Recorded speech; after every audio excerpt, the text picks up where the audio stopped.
Девушка, а что правильно маску не надеваете? Почему маски нету? Есть. И я только зашел. Ну, она есть. Почему органы дыхания не прикрывают? Вы находитесь в автобусе общественного транспорта.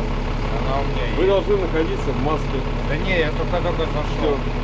Все, пройдемте для составления административного протокола в отношении вас.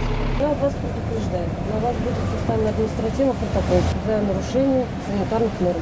Автобус там это много же людей. Там перчатка надо, и без маски это невозможно. Как сами видите, в стране и так ухудшается проблема с этим вопросом. За это надо соблюдать. Закажи рекламу на ТНВ. Телефон в Казани 5 705 100.